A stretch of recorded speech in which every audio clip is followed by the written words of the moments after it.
As one reads history, not in the expurgated editions written for schoolboys and passmen, but in the original authorities of each time, one is absolutely sickened, not by the crimes that the wicked have committed, but by the punishments that the good have inflicted, and a community is infinitely more brutalized by the habitual employment of punishment than it is by the occasional occurrence of crime. And that was said by Oscar Wilde. Welcome to Surviving the Matrix, ladies and gentlemen. My name is Maxwell Igan. It's a pleasure to be with you once again, and I will be your host for the next hour. It's time for mankind to re-evaluate their position, to re-evaluate what is important in this world, and to re-evaluate what the meaning of life is and what the human experience is supposed to be. It's a re-evaluation that is long overdue and one that we are now being forced to undergo simply by the need to preserve life on this planet and a need to preserve some type of sanity and creativity and freedom and, dare I say, dignity within the human experience. Because if we allow things to simply continue the way they are, folks, then make no mistake about it, all of the above is going to be lost.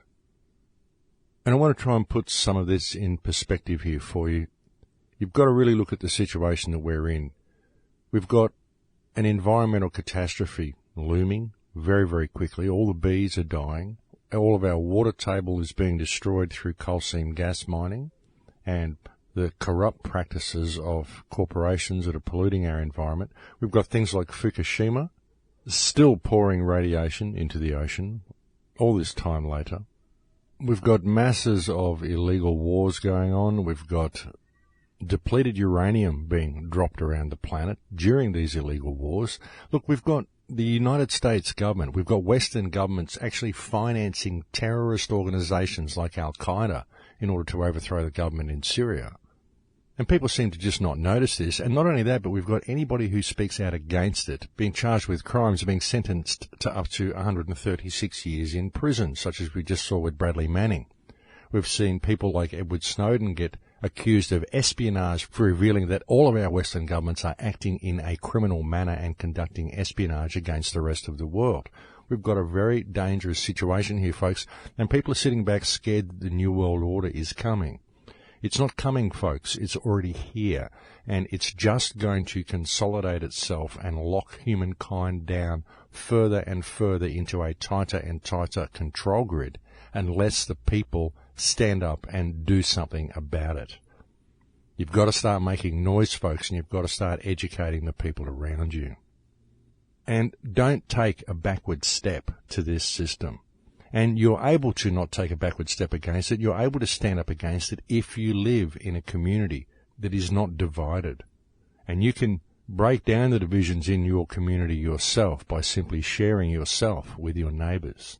Believe me, folks, it really does make all the difference if you can do stuff like that. Now, a lot of people are aware of the very precarious position that the human race is in. I was speaking to a very, very old friend that I met a couple of weeks ago, someone that I hadn't seen for nearly 40 years. And she told me that she doesn't look at conspiracy theories or search out any of that sort of stuff on the internet. She's not even very computer literate. But she herself, who is a naturopath, is very, very scared of the direction the human race is going. So there are many people who are aware that we are in a very, very precarious position, folks. And again, these are people that are operating within a mainstream lifestyle and do not use the internet or search out information on the internet, just people living their day-to-day lives. I mean, her husband does television antenna installations, you know, it's very mainstream, just normal, everyday people. And they are very aware and quite apprehensive of the way things are going, the way the world situation is going, and the rules that are being put in place by government. So people are becoming aware of this more and more. And as I said, these are people who do not necessarily use the internet. So there is an awareness growing within the community. And things have really been coming to a head lately with the whole NSA revelations. the atrocious sentence that was given to Bradley Manning for telling the truth, in the name of national security, no less. And bear in mind, folks, that the people of the nation are the nation. You know, the nation of the United States of America is the people of the United States of America. It isn't the country, it isn't the landmass, it's the people that make up the nation. They are what gives that fictitious entity, because it is a fictitious entity, but they are what gives that entity substance. Is the belief that's instilled into the people that that entity exists. So it is the people themselves that is the nation of the United States of America. And what Bradley Manning did was he exposed corruption within government and within the military machine that controls that nation. And yet he was found guilty and prosecuted for doing so in the name of national security. But how can the nation be secure if the people who run the nation are corrupt? When one takes into account the reality that the nation is the people over which these criminals preside. That's the thing. The nation can never be secure if you have corruption within government. And what Bradley Manning did was expose corruption in government, expose corruption in the military. I mean, let's face it, folks, people can say, oh, it was collateral damage, but the whole war in Iraq was based on a lie. It's all an illegal invasion anyway. And there are war crimes being carried out every minute, and crimes against humanity, and the use of weapons of mass destruction and all sorts of stuff going on in Iraq all the time, and yet Bradley Manning is given 136 years in jail for exposing this type of corruption. So this is the sort of situation we've got, folks. We've got blatant psychopathic criminals running all of our Western countries. The United States is run by a psychopathic criminal government. The UK is run by a psychopathic criminal government. So is Canada. We have a psychopathic criminal government here in Australia, so is New Zealand. All of these countries are run by psychopaths. They are all run by criminal governments, and all of these criminal governments are carrying out crimes against humanity every single day because we the people simply allow it. And it's one thing for me to say that we allow it, but the real problem is that even those people who are aware that the problem exists, they just don't know what to do about it. And that is the real problem as far as coordinating any response to this situation is concerned. I mean, sure, we've got the problem of corruption in government. We've got the problem that police are usually pretty stupid, mindless enough that they simply support whatever the government says, regardless, which is a real problem. But these are things that we could overcome, folks. I mean, we could overcome this corruption in government. We could overcome the mentality of the police if we had united communities. And that's why I keep coming back to that.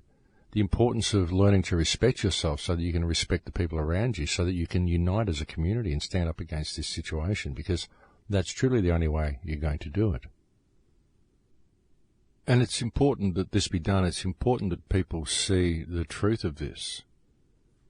You know, unity could achieve so many things, and that is why everything about this society is designed to keep us divided. And I've been saying this, beating this same horse to death on these radio shows for 6 years now. So I really don't know what it's going to take to help people see that that is the only remedy that will ever be found. There is no alternate community we can build. There is no alternate political system we can create. There's nothing wrong with the political system that we've got. If it was transparent, it would be fine. But it's that lack of transparency that's the problem. It's that lack of participation by the people in demanding that transparency. You know, too often we're just told that we have to go along with the dictates of government. But such is not the case, folks. What people have to do really is they have to be aware of the fact that our governments are running a slavery system. That's what they're doing. And look, I know I'm just beating the same drum, but what I'm seeing around me these days is a real tightening of the noose of government control. I'm seeing a real consolidation of the control grid. And people really do need to pay attention to what's going on, because almost all of the mechanism is in place now. And people really do have to stand up and start doing something about it. And folks, even if you don't stand up on your own, if you see someone else stand up and start questioning authority and start to attempt to make a stand against this system, you need to throw your full support behind them. And then if they get knocked down, then someone needs to stand up and take their place. We need to meet this system head on and take the bull by the horns, and we need to get involved in our communities and get involved in our society and get involved in our lives a bit better, get involved in this global situation. Realise it's not about all the parameters society has set for us, it's about life itself. And we are at a truly pivotal time in history where we are currently on a knife edge, and the human race is going to go in one of two directions. I spoke about this on last week's show, I think, and I've spoken about it on so many shows previously, but we're on a knife edge, folks. This is the moment when the decision is made, possibly even this year, because we are seeing things escalate to an incredible degree. The tightening down of security in the United States. There were people that were arrested because they did a Google search for a pressure cooker in a backpack the other day. The wife did a search for a pressure cooker at some stage, and the husband did a search for some backpacks at some stage so they could go camping. And the next thing they know, they've got police in riot gear and anti-terrorist gear and body armour knocking at the door, terrorising them and their children. You know, this is acts of domestic terrorism being carried out against the people of the United States simply because of a Google search, when the real terrorists are the ones running the government. The real terrorists are the ones that are sending people into Iraq to kill innocent children and dropping depleted uranium all over the world. The real terrorist in this world at the moment, the head of the biggest terrorist organisation on the planet, is Barack Obama. Why aren't the police going and arresting that terrorist criminal? But I know he gets bodyguards if he goes out. Why haven't they gone and arrested George W. Bush for the illegal war and the 1.6 million people he murdered during it? Why don't the police go and arrest the real terrorists? No, they won't do that, but they will come and terrorise you and your family if you do a Google search for pressure cookers and backpacks. Now, folks, I don't know whether people have really been paying attention to what's going on around them, but things are really consolidating at the moment. They're just tightening the noose as much as they can. Here in Australia, they're about to strike naturopaths from the register. They don't want people performing natural remedies on anybody. We're seeing companies like Monsanto going forth in leaps and bounds, seed patenting and all the other disgusting practices that this company involves itself with. As I mentioned, the bees are dying. And as we're seeing all of these environmental catastrophes unfold around us, we're seeing a further locking down of the control grid as well. Here in Australia, they're going to have a referendum this year in attempt to give local councils constitutional recognition as well. And what this is all about, folks, is an attempt to basically hand Australia over to the United Nations via the mechanism of local councils, because you'll find that all local councils receive their guidelines from an organisation called the Municipal Association of Australia, and the Municipal Association receives its directives from the UN. And so if you are an Australian and you're listening to this show today, it's very, very important that you vote no in the upcoming referendum. They've tried this a few times in the past, folks. They've tried to give local councils constitutional recognition, and we've always voted no. But they keep trying because they're removing more and more political information and more real information from the education system. And as more and more young kids come out of school and enroll to vote, they're hoping that gradually the influx of uninformed people into the workforce in this country will eventually bring about a yes vote. And that's why they keep trying it. But it's important that you vote no in the upcoming referendum. We do not need a third tier of government in this country. And it's also very important for you to understand that any local council official who is claiming that he is a member of local government or represents local government or is referring to himself as a member of government is in fact committing treason by doing so, because local council is not local government. These are merely elected representatives of the local community who we employ to liaise with local government for us. Local government in your community, folks, is the state government. That's as local as it gets in Australia.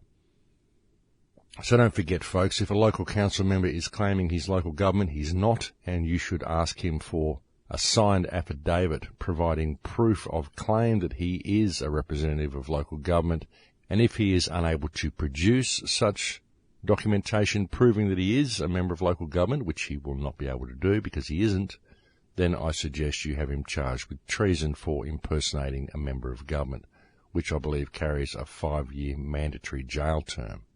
And of course, people are waking up to this, folks. They're waking up to the fact that all of the council's fines and all of the rules that it puts on people are all illegal. It has no right to do any of it.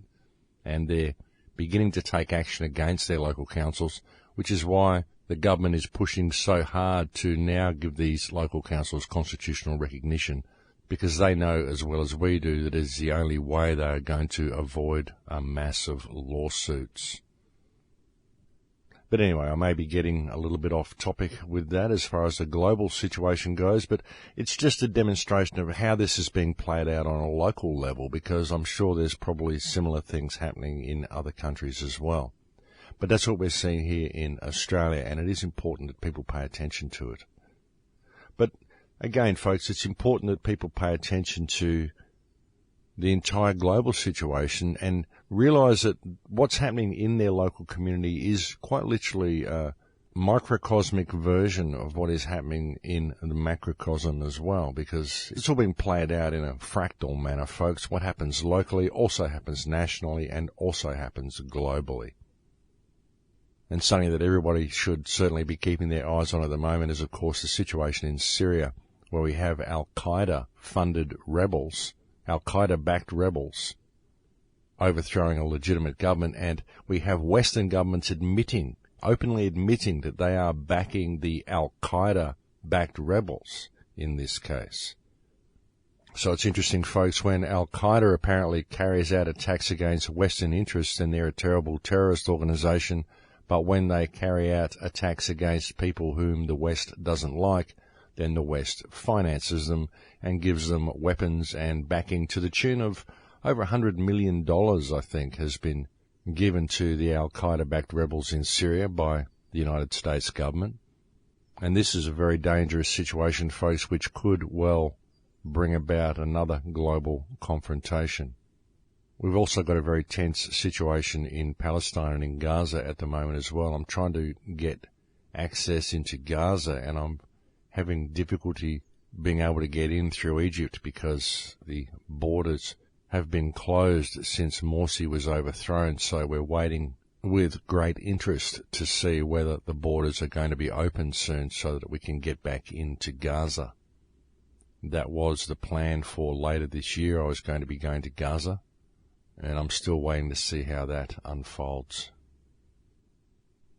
But getting back to the global situation in general, folks, look, we've got all of the things that I spoke about early in the show. We've got all the things that I mentioned to you on the show last week. Chemtrails, geoengineering, the terrible things Monsanto is doing to our environment through the genetic manipulation of the crops. We've got the genetic manipulation of the human race. The vaccines, the promotion of vaccines recently as well has been outrageous. And not only that, but we've got the transfer of wealth that's currently happening to the third world and the disconnection of the third world that we're seeing as a result of it. The loss of shamanistic traditions around the planet. We're really seeing a huge push forward at the last stage of the disconnection process for the people of Earth, and we're really seeing a consolidation of the control grid, the transhumanist agenda. I mean, just the genetic manipulation of our food and the genetic control of our food should be enough to cause any thinking person to pause and question.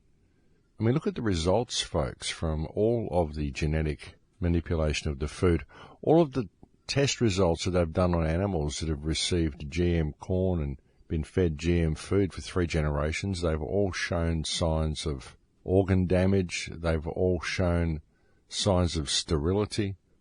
This is population control, folks. That's how they're doing it. They're doing it through the food. This is why you're seeing all of the elites eating organic food. This is why the Queen has her own garden. This is why they have their own organic garden at the White House. This is why British Parliament will accept no GM food served to any of the people within the Parliament, because they know that GM food is damaging your body. It's doing organ damage. It's causing sterility in the general population.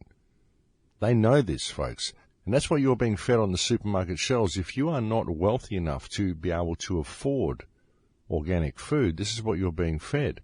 And this is how they're weeding out all of the lower classes, what they perceive to be the lower classes, those without enough paper in their wallets or enough fictional digits on their computer screens or in their bank accounts.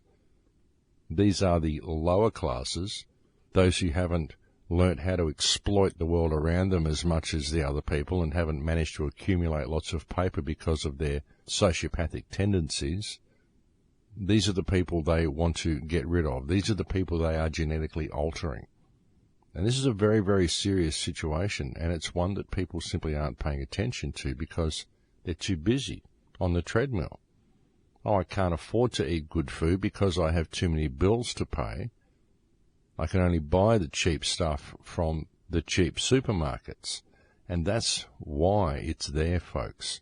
That's how they're doing it. It's all being done via control of the economic model, by reducing the human experience to commerce. See, this is how they do it. They manipulate everything through commerce. They control the flow of cash, and thereby they are able to control what people have access to, what food they have access to, where they're able to go, how they're able to live their lives, what neighbourhood they're able to live in, what people they can hang around with, what rung they're able to achieve on the social ladder.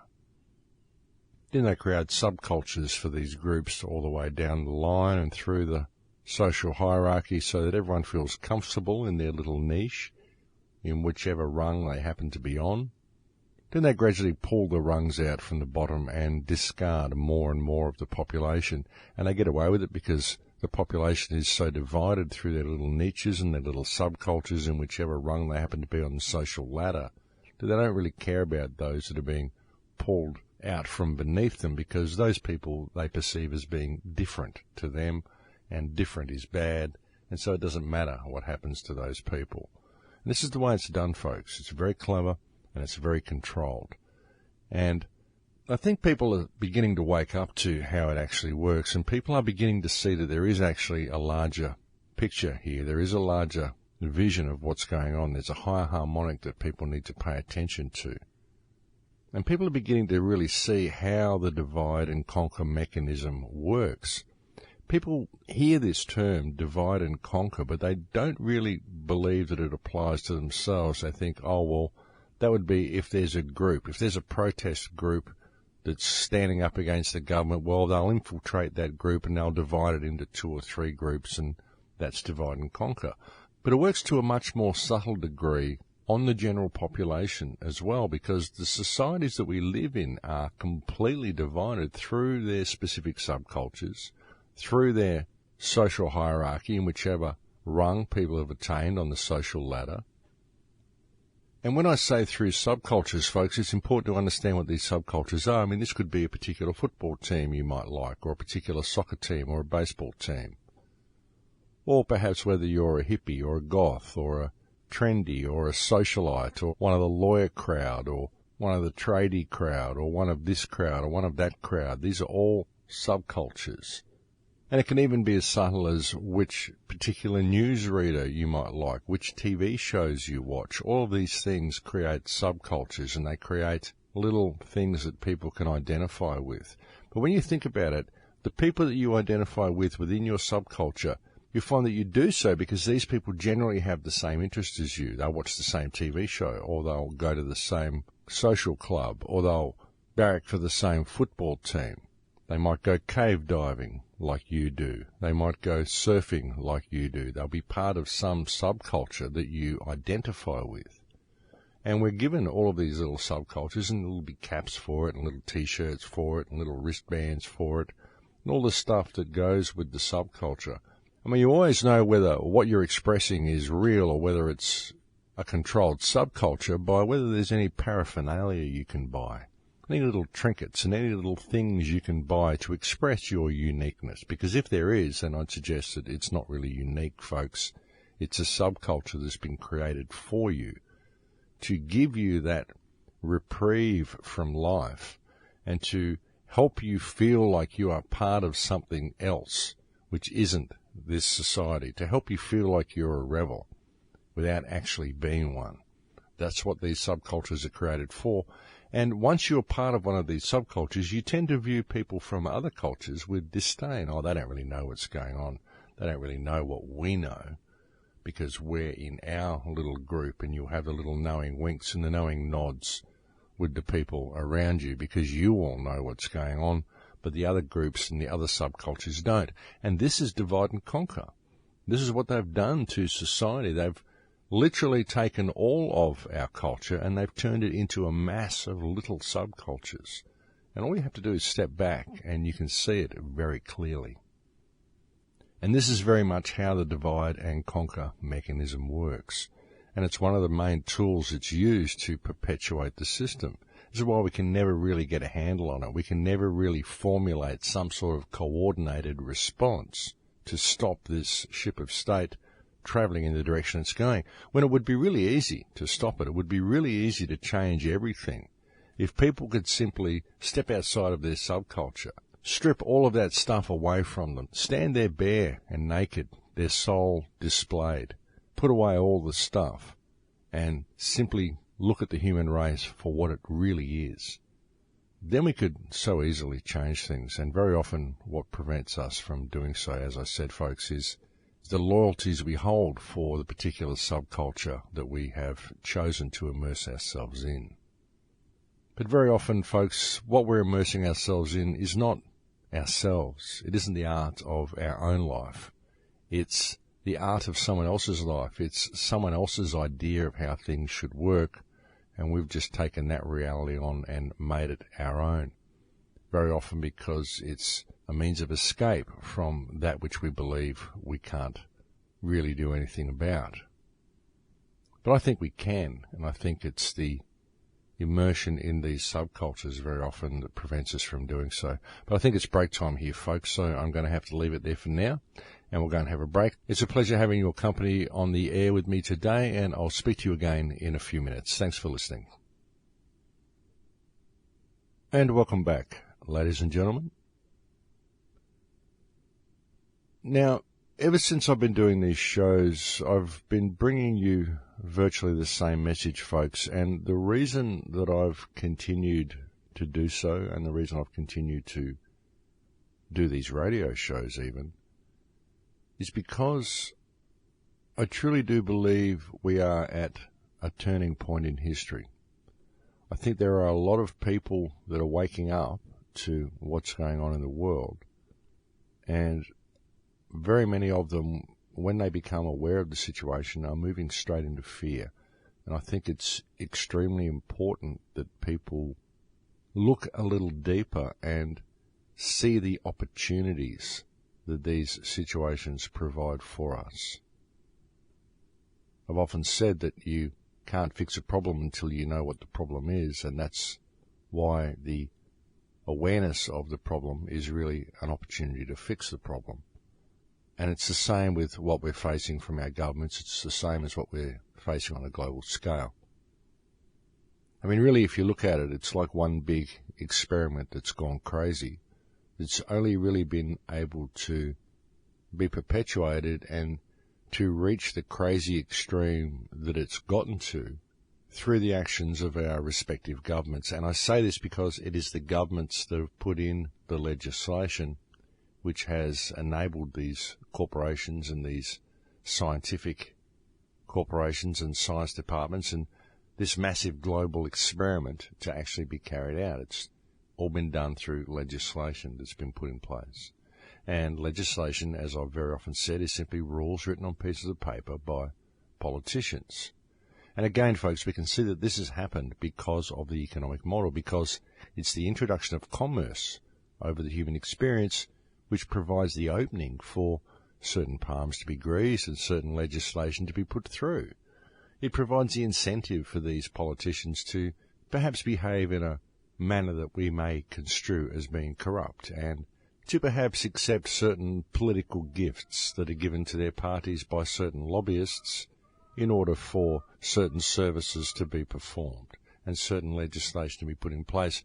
And make no mistake, folks, these political gifts by lobbyists are bribes that are offered to people by representatives of companies. That's all lobbying is, folks. It's bribing politicians. They just have fancy terms for it. But if you or I did this in the normal world, we would go to jail for bribery. Again, folks, it's just in your interpretation of the law, because apparently if you're a politician, then it's not bribery, it's simply lobbying and political gifts. And that's the way these people operate, folks. So it's important to understand this when you're trying to bring about change to the political arena, because you can be petitioning these politicians all you like, but if these politicians have accepted political gifts from certain companies, then they're not going to kill the goose that lays the golden egg, so to speak. And that is the main motivation of politicians. It's who can fund them the most. As I said on a previous show, all these people really do is suck up to people who print money, and any place they can get money from, they accept it as quickly as possible. And they do certain favours for those lobbyists who give them the most generous gifts. And that's the way it works. That's the way the political arena functions. And that's why it's no point ever really trying to bring about change from within that arena. And that's why the world is in such a terrible state, folks, because it's all based on the economic model. And you can never really bring about positive change from within the political arena by approaching politicians, not unless you are a lobbyist and you have huge amounts of political gifts to give them. And it doesn't matter how much money you raise anyway, folks, because whatever corporation wants the opposite of what you do is going to give them a bigger gift, and then they're just going to go with what that corporation wants anyway. And then there's nothing you can do to claim that you'd like your money back, because after all, it was just a gift, wasn't it?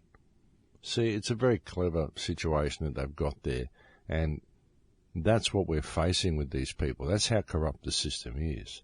It's really the ones with the biggest bank account get what they want through, and that's the way it works. And that's why it's important for us, the people, to realise that what we're dealing with here is essentially a fictional system that only really has the legs that it's got and maintains the traction that it does via our participation in the system due to our belief that the system is real. But it's not real. It's just rules written on pieces of paper.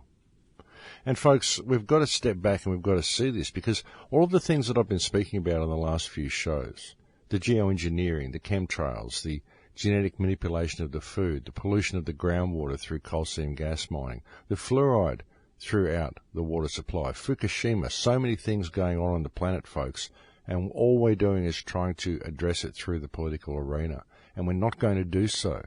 We've been trying to address it through the political arena for hundreds of years, and it's never worked, because it's designed not to work.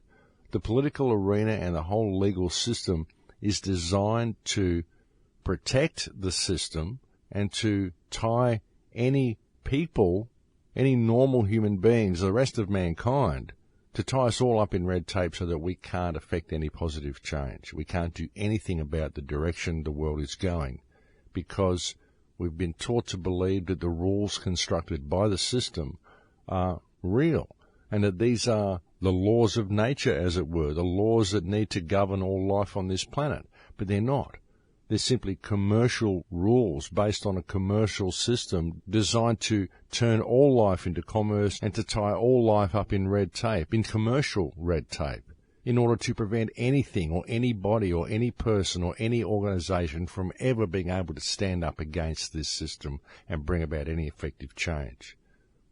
And this is what the education system is all about. It's what the social hierarchy is all about. It's what our business structures are all about. It's what television is all about. It's about what a lot of our books are all about. It's all about teaching people that they need to respect authority, and it's about teaching people that this system is real.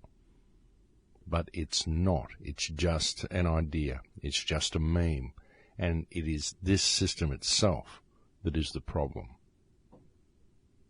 And I think really, folks, the two biggest problems, if you look at our society today, I mean, we've got the corruption of the politicians, I mean, that's a given. We've got the corruption of the system.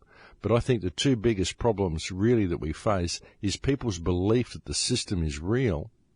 That is a huge problem. And the attitude of the police.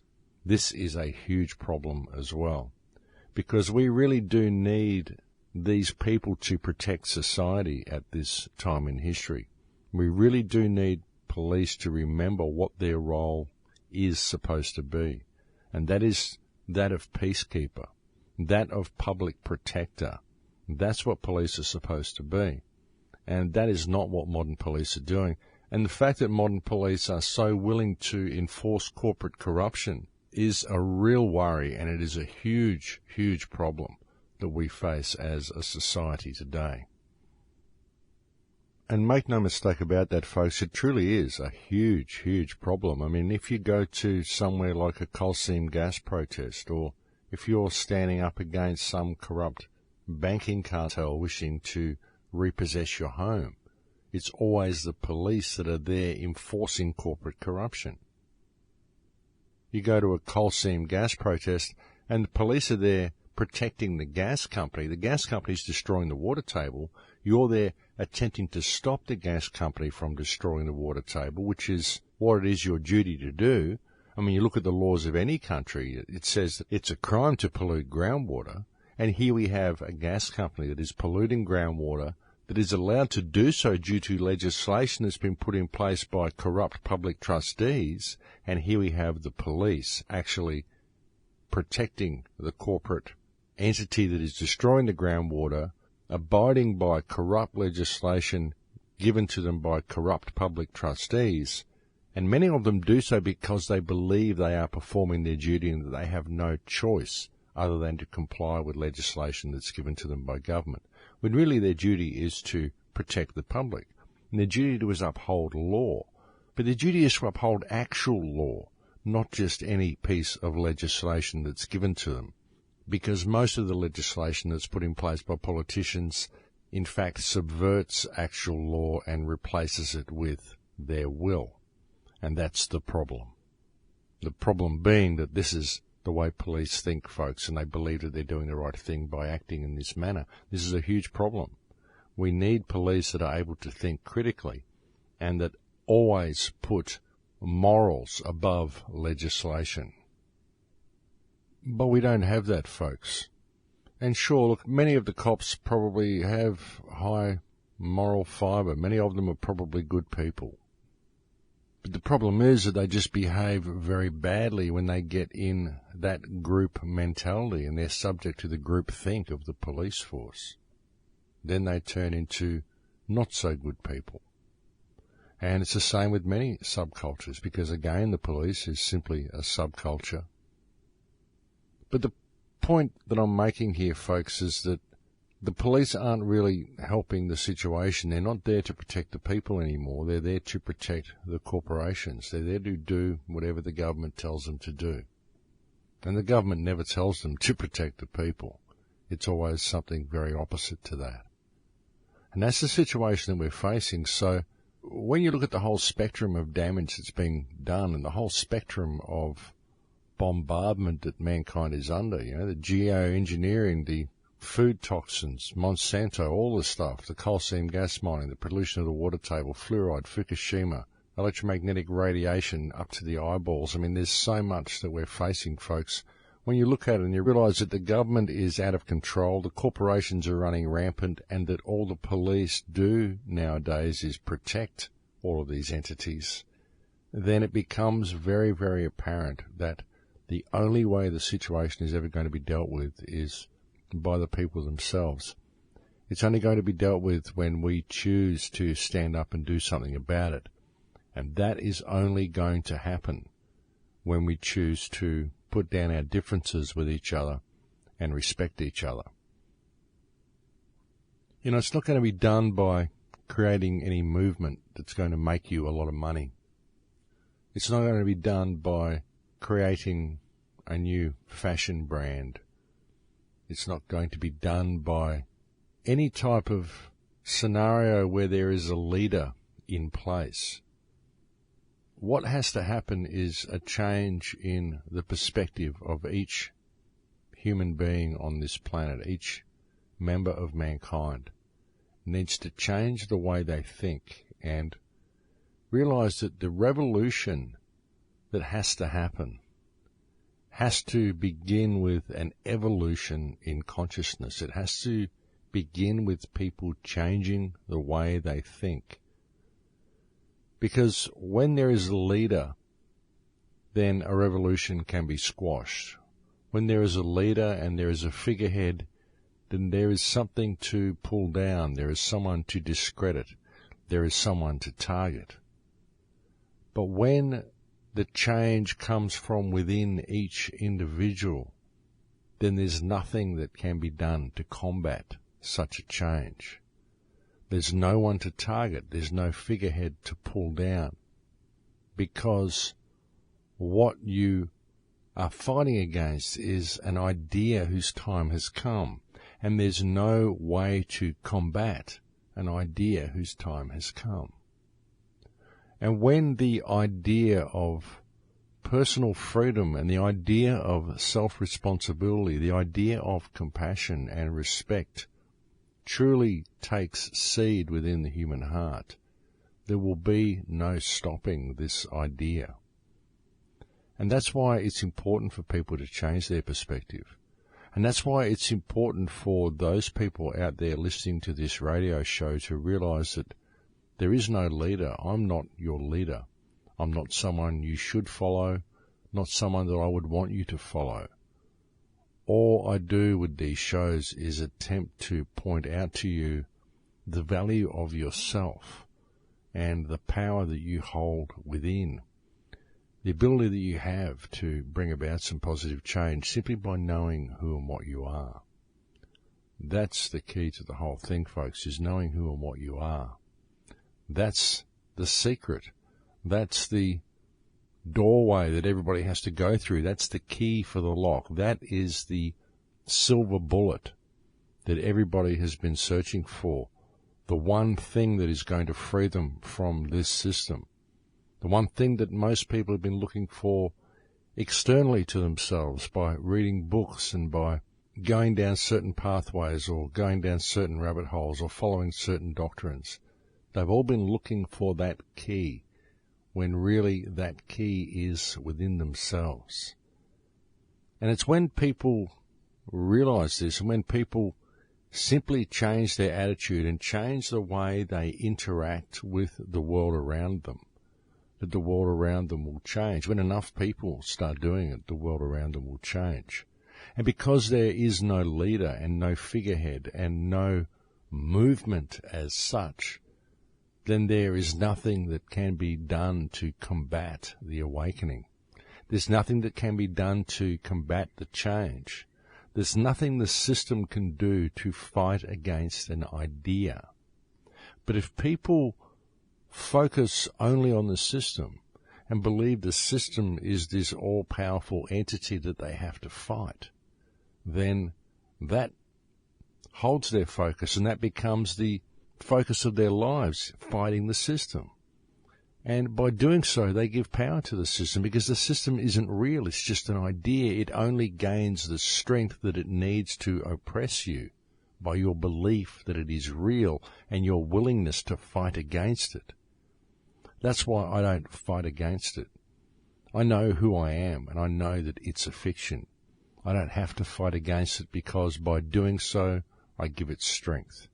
I only need to address the system if it chooses to inflict itself upon me. And then all I need to do is to point out to the system that I am me, I am flesh and blood, and I am not part of the system, and that it has no jurisdiction over me, and there's nothing the system can do. And if everybody thinks the same way, if everybody does the same thing in respect to the system, then the system suddenly loses all of its power. And I know that if I was to see someone next to me standing up against the system in that way, I would support that person, and I would tell everybody I know about the actions of this person, and I would encourage them to support this person as well, because this person is leading by example in what they are doing, and they are setting the example for other people to be able to do the same thing. And it isn't a matter of other people following the person and following the man's example. It's a matter of other people seeing that you can lead yourself if you choose to do so, and in taking their own initiative to do so. That's what it's all about. I think that's what this is, folks. I think this is a time of self-discovery. And I think it is self-discovery that ultimately will defeat this system. It'll defeat this system because the system's fiction. And people are discovering the system is fiction by discovering themselves. That's what's so important about self-discovery, folks. It wakes you up to the fictional matrix that you've been living in, because it is quite literally a fictional matrix. It's a world that only exists on paper, that's only given substance by our belief that that world is real. But it's not. But look, we are facing some very serious situations here, folks, so I hope that you do get involved. And get involved in your community. That's where you need to get involved. That's the best place for you to get involved. I mean, sure, you can go to some of these political rallies and have your say. You can go to question time in Parliament and have your say. Go to council meetings and have your say. Sure, you can do all of these things. But if you've got the strength of community behind you in your actions, then you're going to be in a much better position when you do stand up and have your say. Because it's very difficult to get your point across when you're on your own. I mean, and you can go there and you can say the right thing and you can point things out in a very eloquent and very polite way and lay the cards directly on the table. But if there's nobody there to witness it, then the council will tend to disregard it and ensure that you are not able to enter the building next time you try to do so. That's why it's good to have some sort of moral support with you. And it's good to have the backing of the community with you when you go and attempt anything like that. So that's why you have to start breaking down the barriers with your neighbours. And again, folks, I believe all of this comes down to personal respect, because once you really do respect yourself and really begin to understand who and what you are, I really do believe that respect for others comes by default. You know, if you're a person out there and you still have stuff with other people and you still hold grudges and you're unable to forgive other people, then I truly do believe that it is because you don't yet truly respect yourself. Because that's where all of the barriers lie, folks. They all lie within ourselves and within our own hearts. Very often we construct barriers for other people. We construct parameters around these people. We require them to act according to parameters we've constructed for them, very often unbeknownst to themselves. And when they don't perform the way we perceive that they should, we tend to construct stuff that we then hang on to and we use to judge these people. And really it's through a lack of respect for ourselves, and it's through our belief that we have some type of jurisdiction over others. But really we don't, folks. Nobody has any jurisdiction over you, and you don't have any jurisdiction over anybody else. We just have to put down that stuff. When we can learn to do that, and really put down this fictional stuff that is really a creation of this society, when we can learn to put all this down and allow people to be who and what they are and truly allow ourselves to be who and what we are, then we can really begin to respect ourselves. Because you can respect yourself from doing so, folks. If you're holding stuff with people, when you can put that down and really truly put that down and welcome these people back into your life with open arms, then you can truly begin to respect yourself, and then you will find that things in your life just change around you. Now, integrity is the key to the whole thing, folks. You've got to be in integrity in your actions, and holding stuff with other people and having grudges with other people and putting parameters around other people's actions is not acting in integrity. It really isn't. And not only are you not doing justice to them and being fair to them, but you're not doing justice and being fair to yourself, because you are denying yourself of ever reaching your fullest potential. And that's what we do, folks. We deny ourselves from ever really and truly reaching our fullest potential, because we all too often fall into the traps and the pitfalls that have been set there for us by this society. And one of the main pitfalls is the creation and perpetuation of stuff with other people. Again, folks, it's divide and conquer. And as above, so below. What happens in the microcosm also happens in the macrocosm. We do this and we very often become our own worst enemies. We create energetic barriers between ourselves and the people that we love. We create energetic barriers between ourselves and reality around us. And reality truly is a reflection, folks. If you look at your own personal reality and the things and the trials and tribulations that you put up with in your life, they truly are a reflection of yourself. Very often you're given things by which to learn, mechanisms that are there for you to learn by, and you're given the opportunity and the choice as to whether you will learn by these things. And if you don't, well, then it happens again until you do learn. Very often you may be quite happy in your life, and then something will happen which will suddenly throw you completely off kilter, and you think, well, what was that for? How did I attract that into my life? But really it's because there's something in your life that you need to know. There are a myriad of reasons why each of us are here. It isn't really always a one-shot affair. We're not here just to do one thing. We're here to experience all manner of circumstance and all manner of aspects of ourselves. And we're given the opportunities that we need in order to experience these different aspects of ourselves. It's what we do with the information that's important, and we very often forget that. I know people recently that have had extreme changes to their circumstances in life, and they really don't know why. But obviously it's because there is a perspective there that they need to gain. And I truly believe that's why these things happen, folks. It's all for a reason, and it's all about what we do with the information. It's about what we do with the time that's given to us, and it's about the legacy that we all leave behind. Because we all do leave a legacy behind. Our life does mean something. Everybody's life meant something.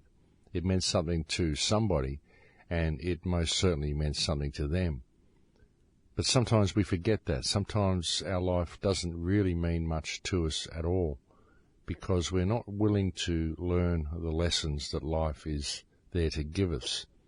And again, folks, this is very often because we're programmed not to. I really don't blame anybody for anything they have done in this life, folks, because I realize that people are programmed. People are not given an even playing field. And for many people, it takes them the vast majority of their lives to even wake up to the fact that perhaps there may have been something more. I consider myself to be very fortunate in as much as I started looking at these sorts of things at a very young age, and so I was perhaps able to obtain a slightly more philosophical perspective than many people. But again, there might be some people who would say that's a bad thing, and they're not really interested in a philosophical perspective, and they're quite happy doing what they're doing. And good luck to them in that, because that is obviously the perspective that they are here to experience. But look, I think we've reached the end of this show here, folks, so I'm going to have to leave it there for now. Thank you very much for joining me on the air today. Thank you to anybody who has ever made a contribution to the website. It is very much needed and very appreciated, so thank you to those who do. And thank you for all the kind emails that you send me as well. I do attempt to answer a few more these days. Hopefully I will get to yours soon. But that is it for me, folks. I'm now completely out of time. Thank you for joining me on the air today. I'll look forward to speaking to you again next week. Please take good care until then. In Lakesh.